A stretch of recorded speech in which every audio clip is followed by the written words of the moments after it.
The Church of St. John the Baptist is located in the town of Corby, Northamptonshire. St. John the Baptist is remembered as a prophet, the forerunner of Christ and the man who baptized Jesus. He was known for calling people to turn away from sin, and first recognizing Jesus for who he was. Scholars believe that St. John was born approximately 6 months before the birth of Christ.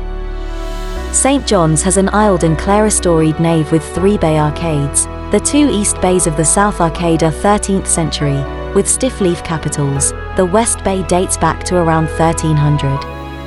The north arcade is much later addition from the 19th century. The chancel has a 14th century sedilia and a northern vestry. The west tower is 14th century with a catafoil frieze below the brooch spire. The font is situated here, although it is almost certainly 13th century. Corby was a royal manor of 11 halves hides in 1086. A priest was recorded, and it was noted too that there had been ironworks in the time of King Edward. Corby was a village of 1,596 inhabitants in 1931. In the next 5 years it became the scene of a remarkable experiment. A steelmaking firm from Scotland moved to Corby with a large number of its original Scottish employees and began to mine the ironstone and manufacture steel and tubing. This Scottish enclave in the English Midlands was designated a new town in 1950, with a development corporation to plan it and a projected population of 82,000. The town at this time known locally as Little Scotland due to the large number of Scottish workers who came to Corby to work in the steelworks.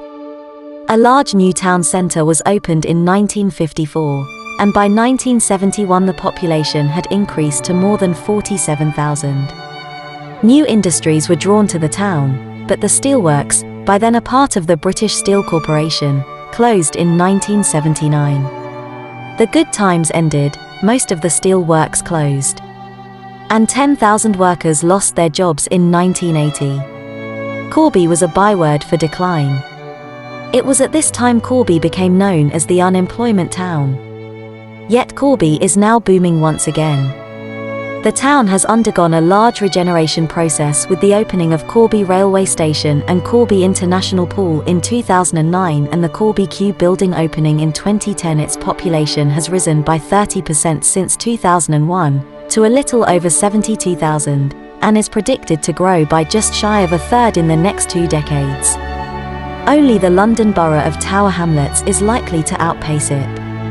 Workmen are back at the site of the former ironworks, digging up the infill that buried the town's industrial past to lay the foundations for 5,000 new homes. A statue of a steelworker stands outside the Corby Cube, a shiny new block of council facilities and offices, in a nod to the town's heritage. The transformation is partly a result of good fortune. The steelworks left plenty of brownfield land that could be snapped up by developers, outside the wide circles of green belt that restrict development around nearby cities. Its location also helps. It is 70 miles, 113 kilometers, north of London, but a train line that opened in 2009 put it within just over an hour of the capital. Commuters soon moved in, attracted by house prices 60% lower than the London average. Have you ever wondered what it would be like to stand on top of a church spire and have a look around your village? This clip is taken from just above the spire and turns through 360 degrees.